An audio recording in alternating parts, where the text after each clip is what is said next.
Amados irmãos, irmãs, um bom dia.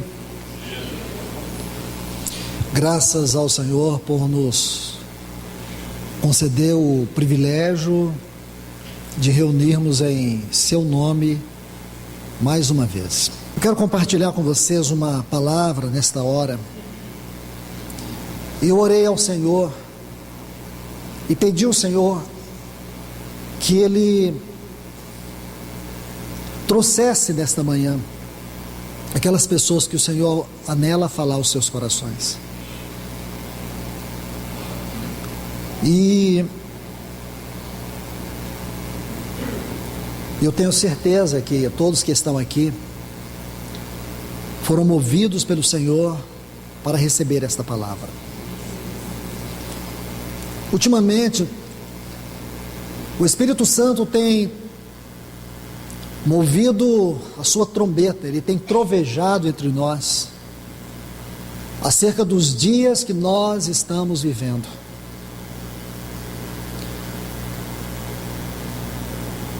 Na quinta-feira, o Senhor nos trouxe uma palavra ainda sobre este assunto, baseado nos dias de Ló, tendo como pano de fundo aqueles textos que nós havíamos estudado em 1 Timóteo capítulo 4, versículo 1 e 2 Timóteo capítulo 3, versículos 1 a 5. Agora, eu quero lhes mostrar algo no Antigo Testamento. Todo o cenário desse estudo, que pode, e eu acredito que será possível, se o Senhor permitir, haver uma sequência, começa em Êxodo capítulo 3, porém nós não vamos ler Êxodo capítulo 3, nós vamos começar no capítulo 5, mas é fundamental que nós meditemos no que aconteceu no capítulo 3, para que o Espírito Santo nos ajude a ver todo o quadro daquilo que Ele quer falar. Peço aos irmãos, encarecidamente, no nome de Jesus, abra os seus ouvidos não para ouvir uma pessoa, para ouvir um homem. Abra os seus ouvidos para escutar a Deus.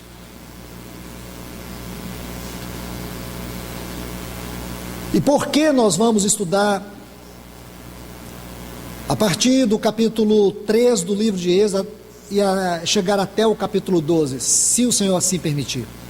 Porque aqui está todo um quadro que vai nos fornecer detalhes para entendermos aquele tempo quando Deus tirou o seu povo do Egito, entender todos os detalhes do juízo de Deus sobre o Egito. Nós sabemos que, tipologicamente, o Egito é uma figura do mundo.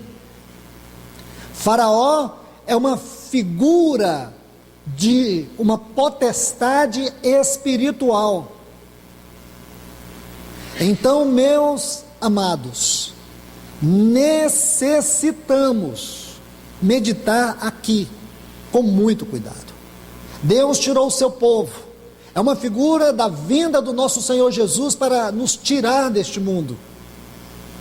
Então, o que realmente aconteceu com aquele povo de Deus? O que realmente aconteceu com o Egito, que é uma figura do mundo? Quais são as implicações? Quantas lições podemos extrair? O que realmente o Espírito deseja nos mostrar? Então, agora, nós vamos caminhar devagar, porque há muitas lições aqui. Quando você abre Êxodo capítulo 3, tem um grande acontecimento. Qual? O grande acontecimento do capítulo 3 de Êxodo é aquele encontro de Deus com Moisés. O acontecimento de Deus com Moisés. Nós podemos chamar esse acontecimento da revelação ou da manifestação da visão celestial. Moisés teve uma visão. Nessa visão, Deus revelou a Moisés quem ele era e aquilo que ele queria. Deus revelou quem ele era e revelou o seu propósito. Isso foi revelado para Moisés. Aquela visão de Deus para Moisés governou toda a vida de Moisés. Nós sabemos que Moisés passou por muitas dificuldades, muitas lutas. Creio que algumas das lutas pelas quais ele passou, algumas batalhas que ele enfrentou, quase que o levou a desistir de tudo. E você vai ver que ele não desistiu. E por que não desistiu? Porque havia sobre ele uma visão governante. Irmãos, por que alguns não desistem? E por que alguns desistem? Por que alguns abandonam? E por que alguns persistem? Porque alguns, enfrentando tudo que enfrentam, passando tudo que passam ou já passaram, eles ainda persistem. É porque são fortes? São capazes? Não. É porque eles têm a visão celestial. É a visão que os governa. E foi isso que aconteceu no capítulo 3 de Êxodo. Se houver necessidade, se o Espírito Santo nos conduzir, com certeza, vamos voltar neste capítulo e vamos estudar alguns pontos ali, se necessário for. E quando você chega no capítulo 4 do livro de Êxodo, Deus vai pegar aquele vaso, Moisés, e vai revelar para ele o poder de Deus nele e o poder através dele. Primeiro, Deus revela a si mesmo, Deus revela o seu propósito. Agora Deus vai revelar o seu poder. Deus não poderia revelar o seu propósito sem primeiro encontrar aquele homem. Deus encontrou o homem, Deus encontrou o vaso. Agora Deus se revela naquele vaso, Deus revela a sua vontade naquele vaso. Agora Deus vai revelar o seu poder por meio daquele vaso. Deus vai manifestar o seu poder a Moisés. Moisés não apenas conheceu o caráter de Deus, como também o poder de Deus. Ele viu que este Deus, ele é infinito no seu poder. É um Deus que persiste na sua vontade. Ele não depende do homem. O homem necessita se curvar e se render à vontade deste Deus. Agora, vamos entrar no capítulo 5, e aqui eu quero começar a leitura expositiva com todos vocês. Antes de lermos o capítulo 5, quero apenas fazer uma citação dos últimos versículos do capítulo 4, que eles servirão de elo para entrarmos no capítulo 5. Êxodo capítulo 4, versículos 29 a 31, está assim: Deus agora tem o vaso, Deus se revela ao vaso, Deus revela o seu poder no vaso e por meio do vaso. Então vamos lá, versículo 29 do capítulo 4 de Êxodo. E foram-se Moisés e Arão, e reuniram todos os filhos, os anciãos dos filhos de Israel. Arão falou sobre todas as coisas que o Senhor dissera a Moisés, e fez os sinais diante dos olhos do povo, e o povo creu. E ouvindo que o Senhor havia visitado os filhos de Israel, e que tinham visto sua aflição, inclinaram-se e adoraram. Meus amados, preste atenção aqui. Aqui nós temos uma grande definição do propósito de Deus por meio de milagres. Milagres aqui da mesma maneira que o Evangelho de João é chamado de sinais. Espiritualmente falando, o que significa sinais ou um sinal? Aquilo que contém uma mensagem, seja um símbolo, uma figura, um ato, seja o que for, se é descrito na forma de um sinal, significa que naquilo, ou por aquilo, Deus está comunicando uma palavra, uma mensagem. Então, quando Moisés e Arão vieram ao povo, movidos do poder de Deus, operaram grandes sinais. O povo não tomou aqueles sinais, aqueles milagres, como uma coisa particular para eles. Naqueles milagres, naqueles sinais, observe bem, diz que o povo creu. O que significa crer na Bíblia? Crer, segundo a Bíblia, não é uma atitude religiosa. Crer na Bíblia tem a ver com unir a. Qual é o sentido da palavra crer? Está unido a. O significado é muito mais profundo do que uma sensação ou um comportamento religioso. Então o povo creu. Segundo, eles ouviram. E o que eles ouviram? Ouviram que o Senhor havia visitado o seu povo. Aqueles milagres pôde revelar para eles um céu aberto e que a presença de Deus estava neles. Eles não pegaram um milagre e fizeram objeto da sua pregação, da sua visão. Aqueles milagres levou eles a uma vida de união com Deus. Aqueles milagres fizeram com que eles ouvissem. Pense bem, ouvir e não ver. Porque ouvir significa discernimento espiritual. Você sabe que o ouvir é mais profundo do que o ver. Pessoas que apenas têm visão, uma visão natural, são superficiais, mas pessoas que aprendem a ver com os ouvidos, entendem? São pessoas que exercem contemplação e discernimento espiritual. Pode até fechar os olhos, elas estão vendo. Porque tem muita gente que com os olhos abertos não enxergam. Ver na Bíblia não é enxergar, ver na Bíblia é discernir. Ver na Bíblia é perceber o que está além dessa parede.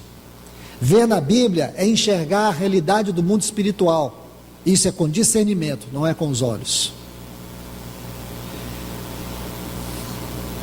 Eles ouvindo que o Senhor havia visitado os filhos de Israel e que tinham visto a aflição. Aí o que eles fizeram? Sabe o que é inclinar, irmãos? É quebrar a cerviz. Inclinar é quebrar a cerviz.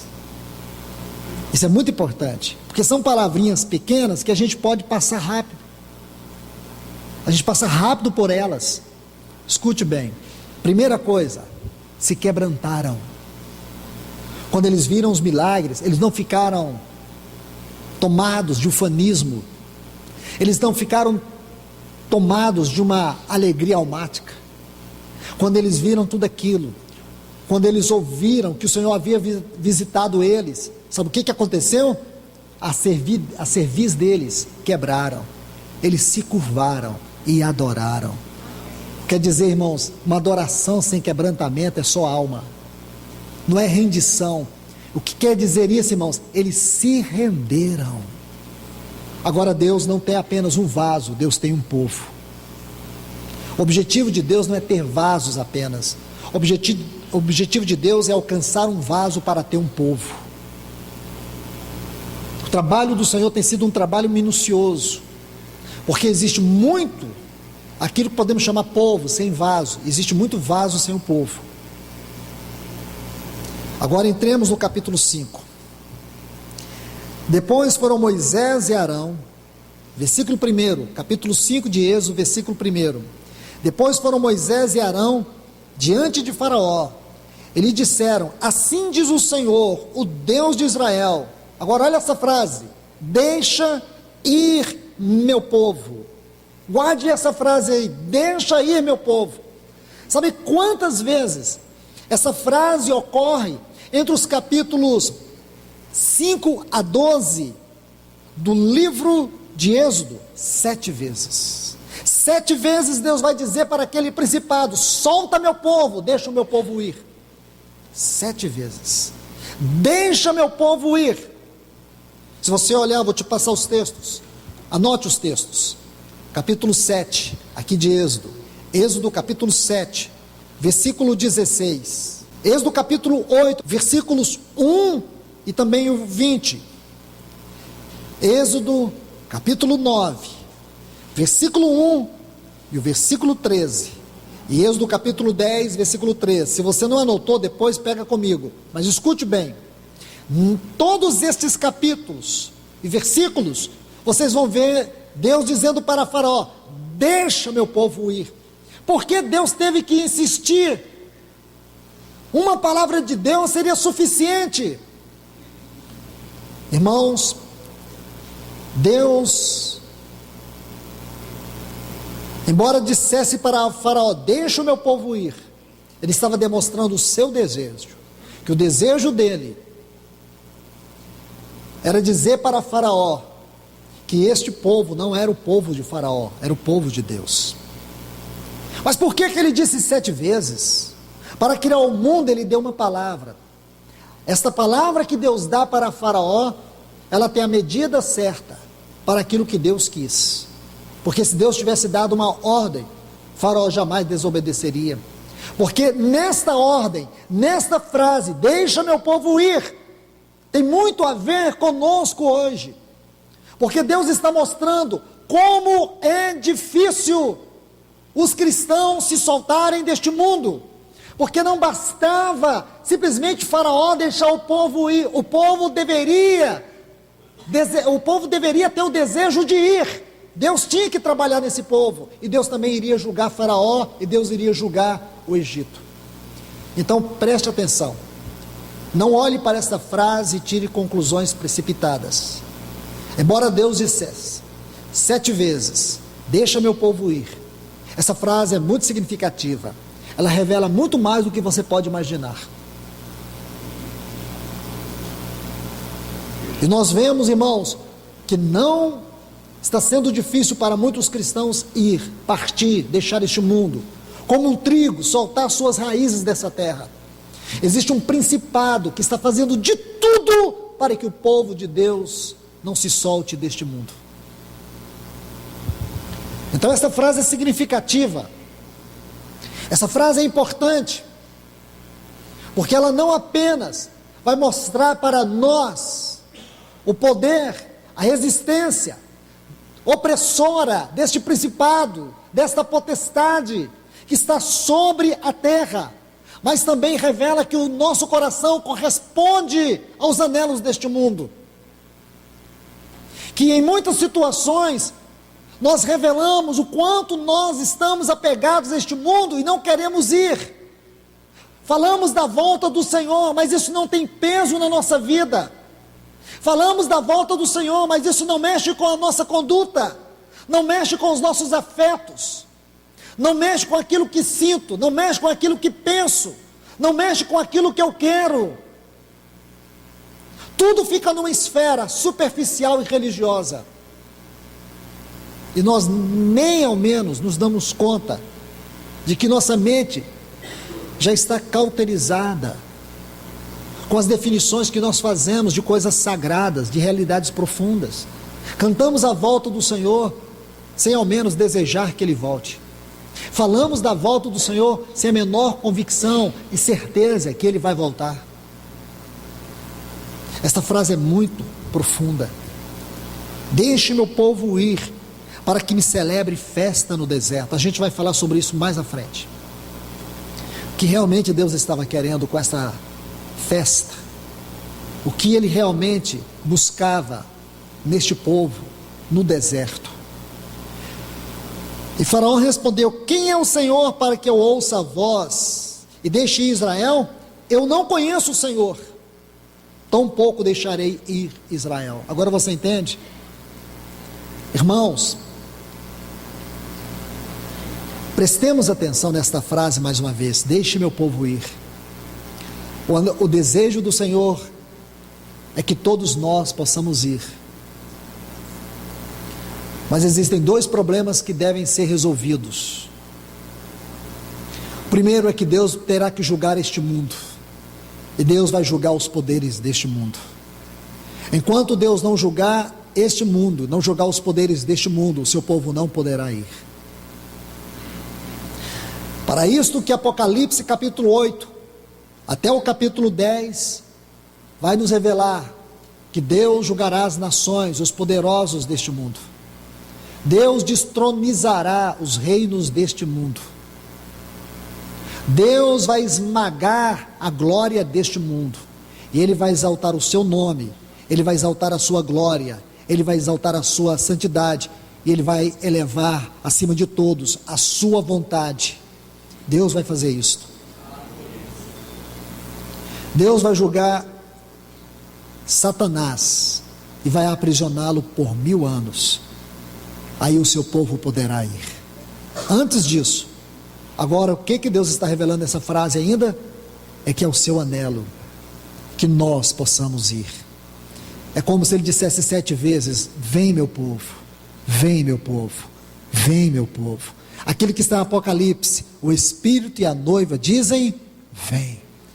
O que essa frase nos ensina? Que o Espírito Santo está buscando uma noiva que diga o que ele diz, uma esposa que tenha harmonia, ou que a sua vontade esteja debaixo da vontade do Espírito. Quando isso acontecer, haverá um povo em uma só voz que dirá: vem Senhor Jesus, porque ela já se soltou deste mundo. Então, amados, veja o versículo 3. E eles disseram, olhe esta frase: o Deus dos Hebreus. Frase linda, parece que não tem muito conteúdo, mas tem. Ela ocorre 5 vezes aqui em Êxodo, capítulo 7, versículo 16. Anote esses textos. Capítulo 9, versículos 1 e 13. E ainda um texto que eu esqueci, ela começa no capítulo 13 e o versículo 18. Capítulo 3 e o versículo 18. Então começa capítulo 3, versículo 18, capítulo 7, versículo 16, capítulo 9, versículo 1 e também o versículo 13. O Deus dos Hebreus. Vamos entender isto. Se você for procurar nos dicionários, em alguns livros, você vai ver várias explicações sobre a palavra Hebreus. Em alguns sentidos, nós não podemos nem discordar. É claro que ela vem de uma raiz etimológica do verbo avar, que significa ultrapassar, ir além. Mas nós não estamos buscando definição etimológica, nós estamos buscando uma definição espiritual.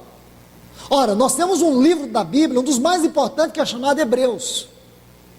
O povo de Deus era chamado de hebreus e também de judeus. Alguns dizem que eles eram chamados de hebreus por causa da língua. Isso é pouco para mim, irmãos, não responde. Capítulo 14, o versículo 13 do livro de Gênesis, chama assim: Abraão, o hebreu. Mas nós não estamos buscando fatos históricos, nós estamos buscando fatos espirituais. O que quer dizer esta frase, o Deus dos Hebreus? Permita-me, irmãos, com todo cuidado colocar isso para vocês. O sentimento que eu tenho é que cada detalhe aqui foi inspirado de maneira particular pelo Espírito Santo para nos revelar coisas profundas da mente e da vontade de Deus para nós nesse tempo. Então, acredito que tem um significado a mais. Você vai ver também que a palavra Hebreus, para muitos estudiosos, significa aqueles que atravessaram o rio ou o grande mar. Abraão foi o primeiro que atravessou o rio, ou o grande mar, me perdoe. O mar, porque quando Deus o chamou lá naquela terra de ídolos, para vir para Canaã, ele teve que atravessar aquele grande mar. Por isso que ele foi o primeiro a ser chamado hebreu. Quando Deus tirou o seu povo do Egito, eles também tiveram que atravessar o mar. Quando Deus foi introduzi-los na terra de Canaã, eles tiveram que atravessar o rio Jordão. O nosso Senhor, quando Ele iniciou seu ministério, da mesma forma, Ele teve que passar pelas águas. Está vendo aí? Então não é tão simples. Vamos colocar aqui um texto que vai nos ajudar. Romanos, capítulo 6 e o versículo 4. Romanos, capítulo 6 e o versículo 4. Fomos unidos ao nosso Senhor. Agora ele vai dizer algo muito interessante sobre esta união mística. Olha o que ele diz: fomos, pois, sepultados juntamente com ele. Esta palavra, juntamente, ela tem um significado maior do que aparentemente vemos na nossa Bíblia. Está intimamente unido. Fomos unidos a Ele. Essa expressãozinha com significa dentro de, mostra uma intimidade mais profunda, mostra uma união mais profunda. Fomos sepultados. Quando o nosso Senhor Jesus foi sepultado após a crucificação, Paulo extrai disso uma grandiosa aplicação espiritual. Ele disse que eu e você estávamos lá. Como assim estávamos lá? Porque a Bíblia, ela define as coisas do ponto de vista da mente e do propósito de Deus. Como assim, irmão? Vou dizer para você, a Bíblia define as coisas para nós numa esfera muito mais elevada. As esferas celestiais, as definições celestiais da mente de Deus não podem ser compreendidas com a mente natural, só podem ser absorvidas, compreendidas com a mente espiritual. E graças a Deus, o nosso querido Paracleto, o Espírito Santo, Ele está aqui para nos revelar as profundezas de Cristo Jesus. Ele sonda a mente de Deus, Ele vai além do lugar santíssimo, no ambiente mais profundo de Deus, para poder revelar-nos as grandezas de Deus.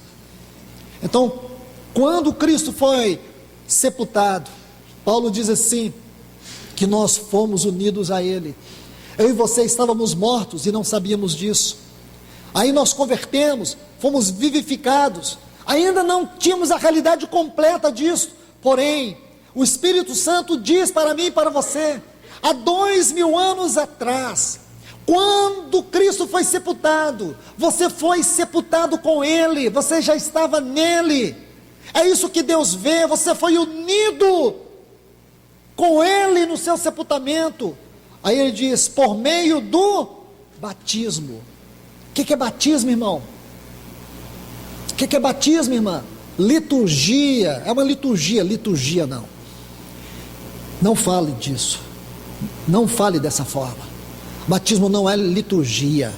Entrar nas águas do batismo não é liturgia, não foi liturgia para o nosso Senhor. Não foi liturgia para Abraão. Abraão teve que dar um passo de fé. Ele foi para uma terra que ele nem sabia onde era. Ouvir um mandado de Deus que ele nem conhecia direito. Ele vivia numa terra de ídolos. Abraão estava morto numa terra de ídolos. Seu pai era um idólatra. E ele ouve uma voz.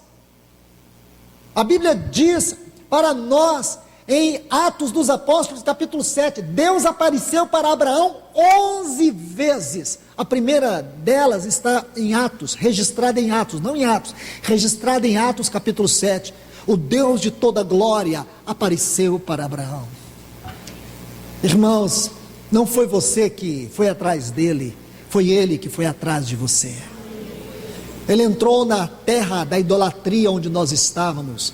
Ele entrou naquele lugar de pecado onde nós vivíamos. Ele entrou naquele lugar onde nós estávamos acorrentados, cegos, moribundos, destruídos, condenados. Este Deus da glória, não é um Deus qualquer não, é o Deus da glória. Ele foi até nós, Ele se revelou a nós. Você pode pensar, mas no meu caso foi tão simples. Estava sentado num ponto de ônibus, alguém entregou um folheto, eu li. Foi a primeira vez que eu vi alguma coisa de Deus e mexeu comigo. História, isso foi o que seus olhos viram. mas de fato, do ponto de vista celestial, o Deus da glória se revelou a você. Eu estava numa mesa de bar, estava bebendo, estava até bêbado, mas aí o que aconteceu? Passou uma pessoa ali, entregou uns folhetinhos, eu li o folheto, ali eu senti uma coisa gostosa. Não foi só isso, foi Deus, aquele Deus infinito, aquele Deus poderoso, onipotente, onisciente, não há quem se compare a Ele. Ele se revelou a você, como Ele se revelou a Abraão. Ele foi naquela terra de ídolos e se revelou a Abraão. Deus foi lá na sarjeta e se revelou a você. Não foi você que aceitou Ele, foi Ele que te aceitou, foi Ele que te escolheu, foi Ele que te viu, foi Ele que foi com o braço forte e quebrou as cadeias que te prendiam. Foi esse Deus. 11 vezes Ele se revela a Abraão, e Abraão saiu daquele lugar e atravessou o grande mar. Da mesma forma o povo de Israel estava debaixo de um estado de escravatura, de opressão, de humilhação, um povo que estava ali a ponto de perder sua identidade, não havia quem os libertasse. 450 anos de opressão, sabe o que é isto? 11 gerações perdidas, 11 gerações perdidas. Eles estavam lá, e esse Deus que não se esquece, esse Deus que não esquece da sua aliança, este Deus que não dá as costas à sua palavra, Ele disse para Abraão lá no capítulo 15, Ele disse que visitaria o seu povo, Ele disse: eu visitarei o teu povo, e eu julgarei a nação que escravizar o meu povo. Ele falou para Abraão. Aí agora, irmãos, por isso que aquela palavrinha ali, quando eles viram os sinais, o que eles lembraram? Eles lembraram daquilo que Deus havia dito para Abraão: Deus visitou o seu povo. Da mesma forma hoje, irmãos, nesses dias que nós estamos vivendo, está difícil, não está? Está. Olha as epidemias, você assiste o jornal, você vê corrupção generalizada, epidemias. Eu estava vendo, eu posso ter enganado, alguém me corrija aqui, mas eu estava vendo ontem no jornal a quantidade de pessoas em São Paulo que morreram com essa doença HN1. Quer dizer, das pessoas que foram acometidas dessa doença, 10% morreram. Aí agora eu comecei a me dar conta do desespero, pessoas que estavam em filas há mais de 6 horas e as senhas tinham acabado e elas não iam para casa. Aí eu comecei a me tocar do desespero que está acontecendo neste mundo. E você não vê o governo tratando isso de maneira séria. Ele não vai lá no jornal e diz: realmente, eu preciso dizer para você, a presidente não vem, a presidente só fala dela e do impeachment dela, ela não tem outro assunto para tratar. Agora veja bem, a situação é séria, porque também se ela fizer isso, o nosso país entra em colapso geral, os carros vão começar a andar na contramão. Então ela não vai fazer isso. Alguém diz para ela: não fala, faz de conta que isso não está existindo, é um problema momentâneo. Não é. A Bíblia fala, irmãos, sobre pestes, e nós estamos vivendo uma era de pestes. Todos esses vírus que vocês estão vendo, destruindo crianças, matando pessoas, são as pestes dos últimos tempos. Não se assombre. Deixe-me dizer algo para você nessa noite. Volte não a ler, mas volte a contemplar o Salmo 91. Peste que voa ao meio-dia, está lá. O Senhor vai nos guardar. Ele disse que vai guardar a sua igreja. Irmão, se Deus visitou Israel para aquele propósito de tirá-los do Egito, Ele está visitando o seu povo nesse tempo. Existe uma nuvem de glória que está protegendo a minha e a tua casa. Nós temos que dar esse testemunho. O Senhor está guardando o seu povo. Na quinta-feira, num ambiente muito glorioso da palavra, o Senhor ministrou algo que eu gostaria de repetir aqui mais uma vez. Quando o Senhor tirou Ló de Sodoma e Gomorra, Deus não tirou Ló de Sodoma e Gomorra por amor a Ló. Deus tirou Ló de Sodoma e Gomorra por amor a Abraão. E esta é uma palavra para os pais. Esta é uma palavra para as esposas, para os esposos, cujos cônjuges não servem o Senhor, cujos filhos estão distanciados do Senhor. Lá em Atos 16, diz assim: crê no Senhor Jesus, será salvo tu e a tua casa. Então eu te pergunto, meu amado irmão, minha amada irmã, você pode testemunhar agora aí no teu coração quantas vezes Deus tem guardado o teu cônjuge? Quantas vezes Ele tem guardado o teu filho? Quantas vezes Ele tem livrado e você diz: Deus livrou? Que livramento o Senhor trouxe? Quantas vezes você teve um testemunho claro que Deus livrou, que Deus guardou? Pois então eu te digo, o Deus que livra, o Deus que guarda, é o Deus que salva. Ele não vai simplesmente guardar o teu cônjuge, que é fruto das tuas orações. Você tem orado pelo teu filho, orado pela tua filha, orado pelo teu cônjuge, derramado lágrimas. Essas lágrimas não caíram no esquecimento de Deus. Deus as tem colocado em salvas de ouro. Então eu te digo mais, por amor a você, Deus salvará a tua casa. É o que eu tenho para dizer, irmãos. Se você não concorda comigo, pelo menos eu tenho uma base bíblica para dizer isto. Então voltemos aqui, irmãos. Romanos 6, aí diz: fomos, pois, sepultados juntamente com Ele para a morte, por meio do batismo, a fim de que, como Cristo ressuscitou dos mortos pela glória do Pai, assim também andemos em novidade de vida. Agora nós temos um andar diferente, porque nós também somos hebreus, somos aqueles que saíram das águas, mas nós não saímos de águas religiosas, águas de ritual, nós saímos das águas da morte, da mesma forma como a nação de Israel saiu do Egito e passou pelo Mar Vermelho, assim como o povo entrou em Canaã e passou pelo Jordão. O Jordão fala de morte. Nosso Senhor passou pelas águas do Jordão. Nós também, irmãos. Então o que significa? Hebreus, aqueles que ultrapassaram, passaram pelo mar, passaram pelas águas. E Deus nos fez passar pelas águas da morte no batismo. Então, graças a Deus, nós temos um andar neste mundo, que é um testemunho claro, aberto, que nós somos o povo de Deus.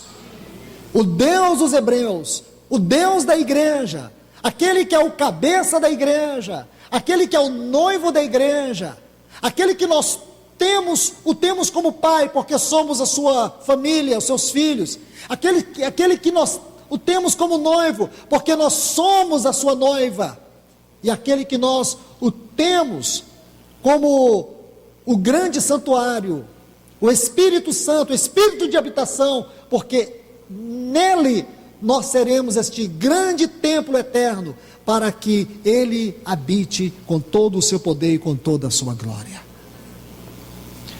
Então, meus irmãos, irmãs, eu quero inserir só mais 2 pontos e aqui nós vamos terminar por hoje. Voltemos aqui para Êxodo,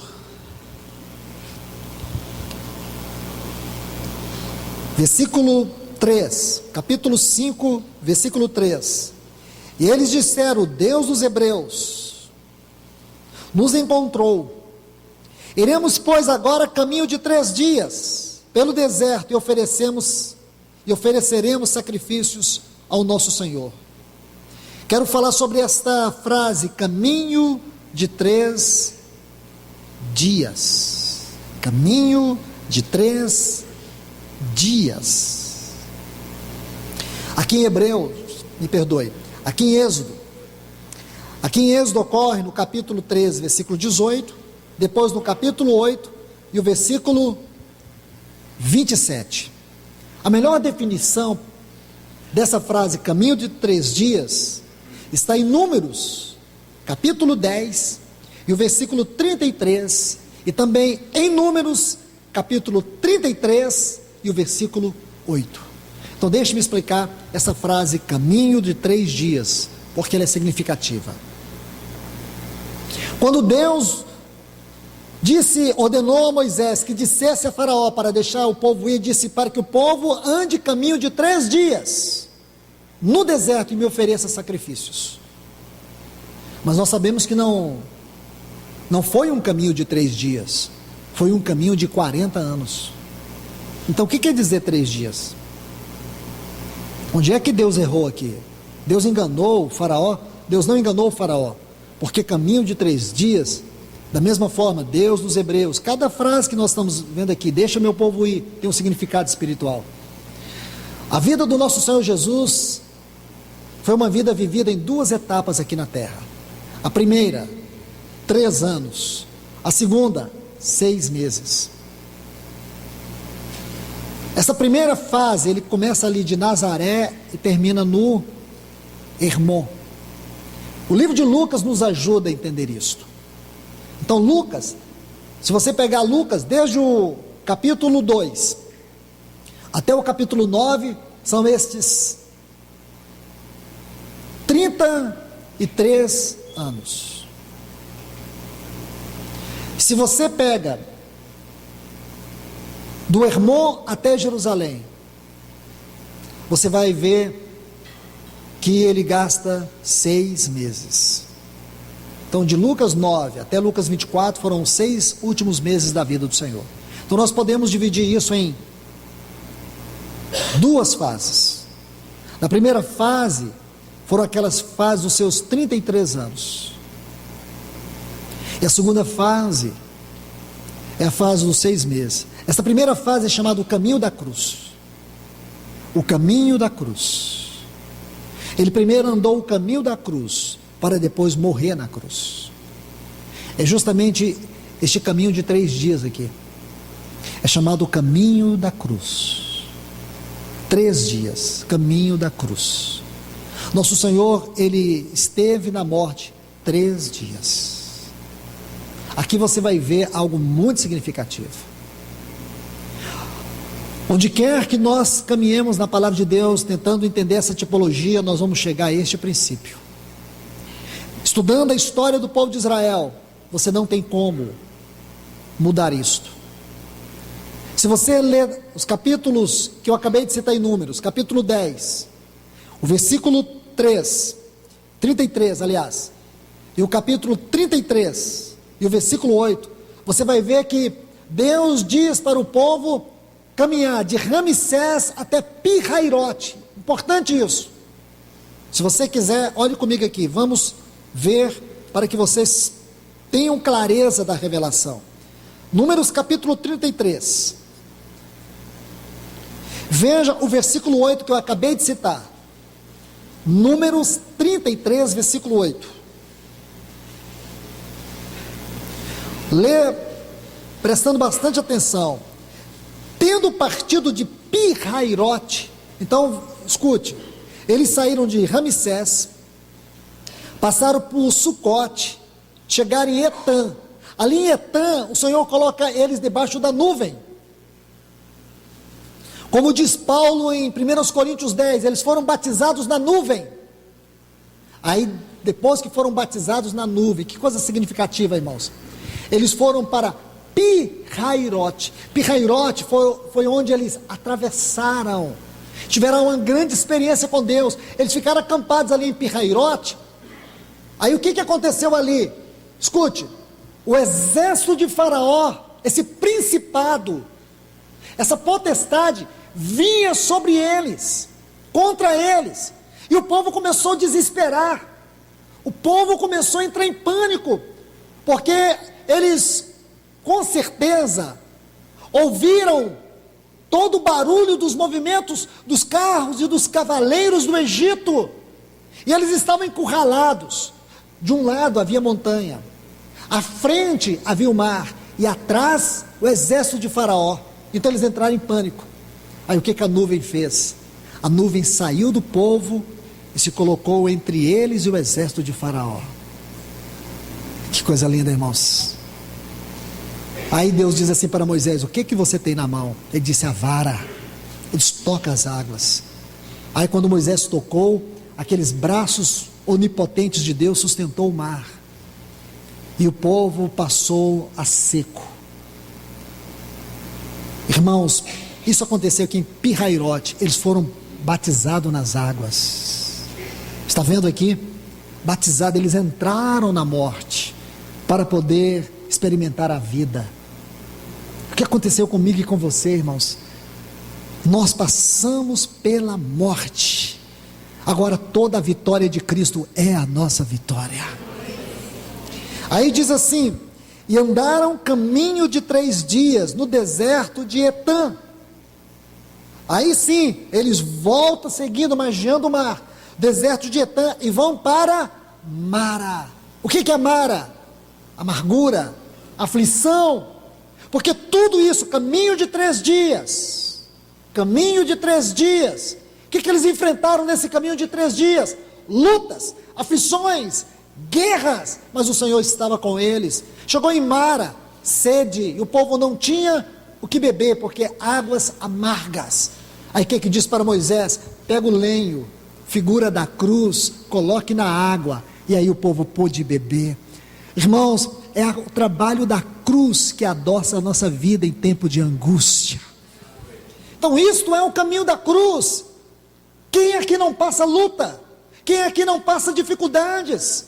De repente vem, você se sente como que fragilizado, derrotado. Às vezes você acha que não tem nem saída. De um lado, montanhas de problema, atrás todo tipo de oposição e opressão maligna, à frente caminhos impossíveis.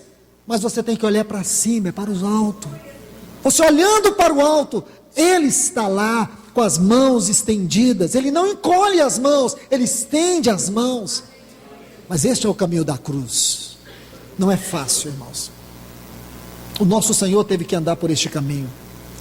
E se você quer conhecer Deus, entenda o caminho da cruz, porque é pelo caminho da cruz que Deus vai operar a libertação da nossa carne no mundo. É pelo caminho da cruz. As pessoas estão procurando ajuda nos consultórios psiquiátricos. Na verdade, estão à procura de um pastor. Estão procurando uma voz pastoral que ajude elas a entender o sofrimento. Mas eu quero te falar uma coisa. Jesus é o nosso bom, grande e supremo pastor. E Ele está dizendo para mim e para você: as nossas aflições têm causa. As suas lutas têm causa. Tem um propósito. Você não está sofrendo por sofrer. Sofrimento, mas a palavra de Deus produz uma transformação de caráter. Nós, irmãos, por causa dessa carne que não converte, por causa dessa natureza adâmica que ainda está neste corpo, nós necessitamos do trabalho da cruz, necessitamos de reprovação, necessitamos de angústias, necessitamos de dor, mas em toda angústia, em toda reprovação, em toda dor, o Senhor vai triunfar na nossa vida. É isso que você precisa entender. A Bíblia chama isso caminho da cruz. Caminho da cruz. E por último, irmãos, voltando aqui para Êxodo capítulo 5, veja o versículo 4. Então o rei do Egito é um principado, disse a Moisés e Arão: por que fazeis cessar o povo de seu trabalho? Tornai as vossas tarefas, a palavra aqui é cargas pesadas. Disse também a Faraó: eis que o povo da terra já é muito,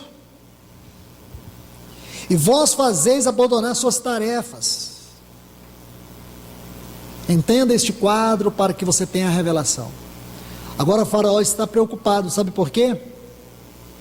Porque Moisés e Arão estavam fazendo todas aquelas obras, vocês viram aqui no final do capítulo 4, e o povo estava parando de trabalhar. E quando o povo começou a parar de trabalhar, Faraó ficou incomodado. Faraó começou a dizer: olha, vocês estão fazendo o povo parar suas cargas. Essa palavra carga aqui, irmão, tarefa, é muito importante. porque ela vai nos mostrar o que está acontecendo com muitos de nós aqui, irmãos. Quantos de vocês estão sobrecarregados aqui?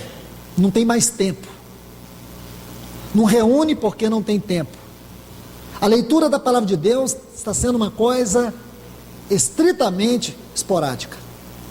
E quando lê, nem lê, vê um texto lá e acha que isso engana Deus. O abandono da palavra.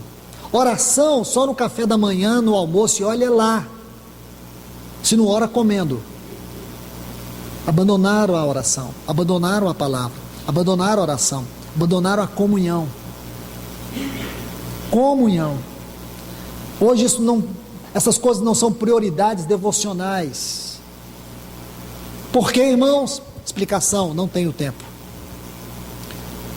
Não tenho tempo. Deixe-me colocar 2 textos para vocês. O primeiro está em Efésios capítulo 5. É importante ler o 16 e o 17. Diz assim: remindo o tempo, porque os dias são maus. Onde temos essa frase, dias maus, para interpretar aqui? 2 Timóteo capítulo 3, versículo 1. Sabe, porém, isto, que nos últimos tempos os dias serão maus. Os dias serão, alguém se lembra? Trabalhosos. É agora, irmãos, trabalhosos. Hoje as pessoas não têm mais tempo. Não tem tempo para o seu cônjuge, não tem tempo para os seus filhos, não tem tempo para Deus, não tem tempo para a palavra, não tem tempo para a oração. Por quê? Dias trabalhosos.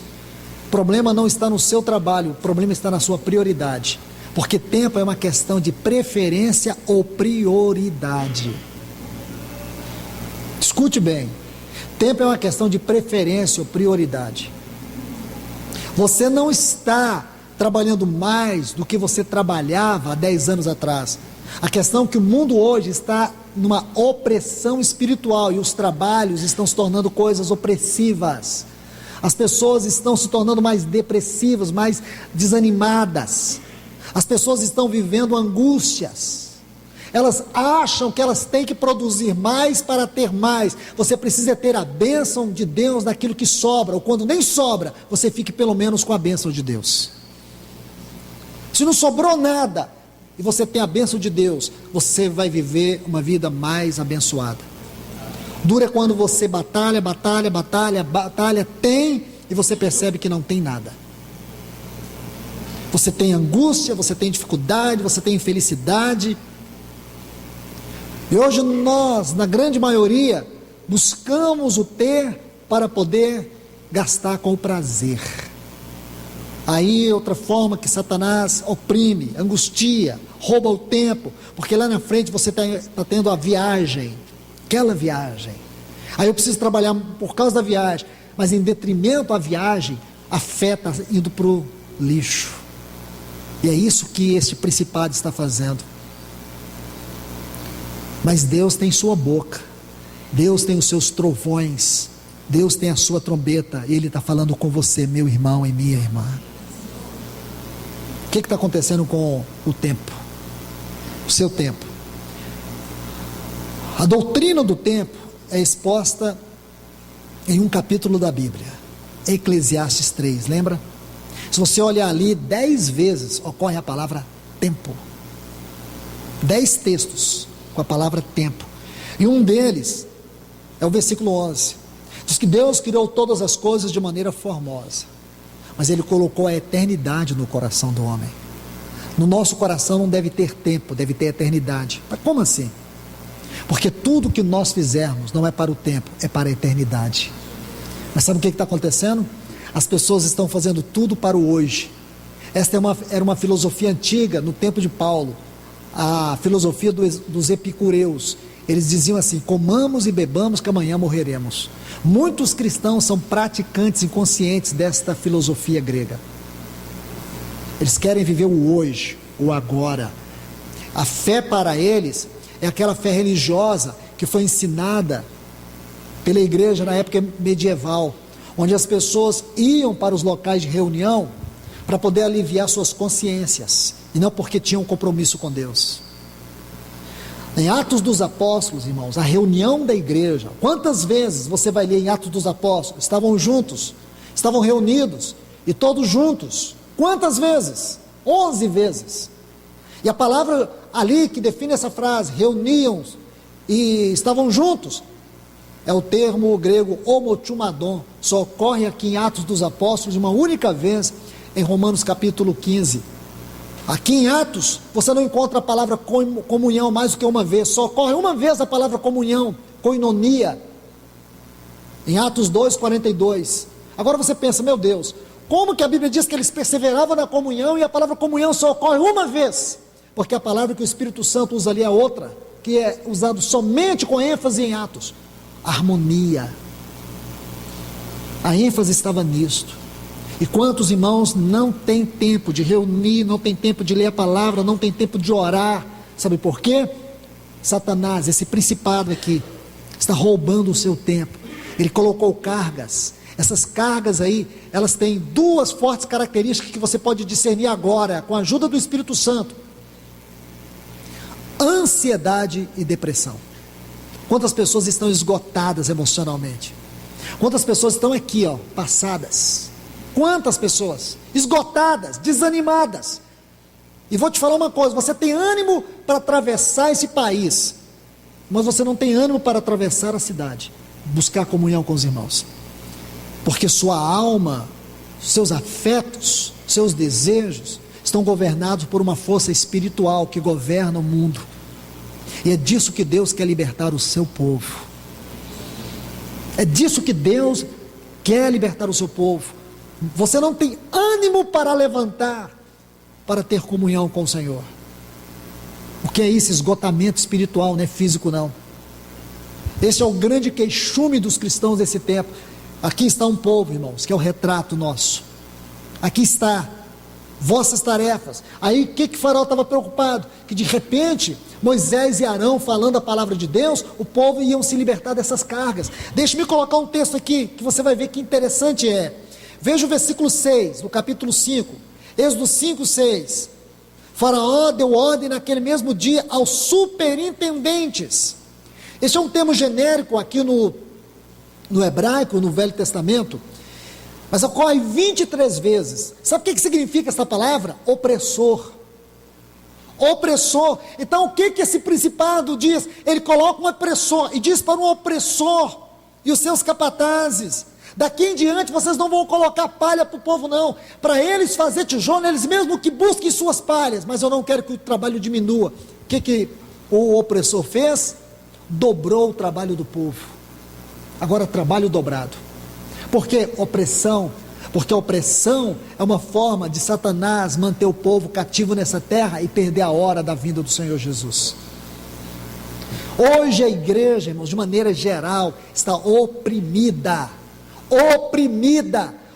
por trabalhos. Não é errado o seu trabalho, não é errado. Você pode trabalhar mais do que todos na sua seção, você pode trabalhar mais do que todos lá na empresa onde você está, você pode trabalhar mais do que qualquer outra pessoa. Sabe o que você precisa? Ter descanso no coração, fazer tudo como ao Senhor, colocar prioridades em primeiro lugar é deixar que Cristo seja o centro de tudo. Não adianta dizer isso da boca para fora. Veja como está a sua comunhão com a palavra de Deus. Qual foi a última, não vou falar a última vez não, já vou direto. Qual foi o último mês que você abriu a Bíblia como palavra de Deus? Não foi para ler ela não, foi para ela te ler. Entendeu o que eu disse? Qual foi a última vez que você abriu esse livro para ele abrir o seu coração? Qual foi a última vez que você abriu esse livro para ele te ler? Qual foi a última vez? Perdoe-me a ironia, mas qual foi a última vez? Você está vendo? E qual a explicação que você tem para isso? Não tenho tempo. E quem é que está roubando o seu tempo? O opressor. Vou te mostrar mais uma passagem interessante. Versículo 13. Os superintendentes os coagiam, está vendo aqui? Os oprimiam. Os opressores os oprimiam. Versículo 14: açoitava os capatazes dos filhos de Israel. Está vendo aí? Olha o versículo 19: então os capatazes dos filhos de Israel viram-se em aperto quando se lhes dizia: não diminuirá em nada a quantidade de tijolos da vossa tarefa, porque eles tinham que responder pela quantidade de produção dos filhos de Israel diante de Faraó. Agora, por favor, capítulo 6, vamos ler 2 versículos. Portanto dirás aos filhos de Israel, Êxodo 6:6: eu sou o Senhor, e vos tirarei de debaixo de pesadas cargas do Egito, e vos livrarei de sua servidão, e vos redimirei com braço estendido, com juízos grandes. Está vendo aqui? E vos tomarei por meu povo, e serei vosso Deus, e sabereis que eu sou o Senhor vosso Deus, que vos tirou de debaixo das cargas pesadas do Egito. Irmãos, nós estamos lendo a palavra de Deus, e aí está a explicação. É aqui que nós paramos, e se o Senhor permitir, será aqui que iremos continuar. Que o Senhor nos ajude, irmãos, que o Senhor nos ajude. Vamos orar. Amado e querido Deus, Senhor, que conheces o mais profundo do nosso ser, da nossa vida, ó supremo e eterno pastor das nossas almas, continue falando a este povo que tu amas, que tu cuidas, que tu proteges. Senhor, nós não queremos só o teu cuidado, a tua proteção, nós queremos a tua presença, nós queremos a tua intimidade, nós queremos consagrar a ti, nós queremos ser uma festa, como aquele povo foi para ti no deserto, quando o Senhor chamou. É isso que o Senhor queria deles, que eles fossem um culto para ti, e nesta manhã nós queremos ser este culto para ti, um povo consagrado para ser um culto para ti. Abençoe o teu povo nesta manhã com a tua palavra, conduza-nos, Senhor, vem com a tua vara, vem com o teu cajado, supremo pastor, e nos corrige onde temos que ser corrigidos, porque nós temos que ter os nossos olhos abertos.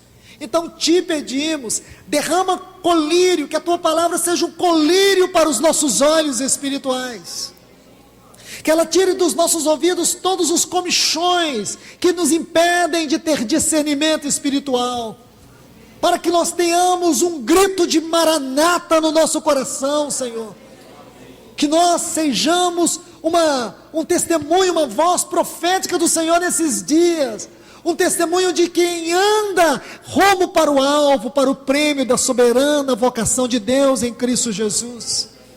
Ajude-nos a ver, Senhor, todas as esferas dos dias que nós estamos vivendo, todas as esferas espirituais deste momento que nós estamos vivendo. Aqui está uma igreja aos teus pés, Senhor. Visita a tua vinha nesta manhã, Senhor.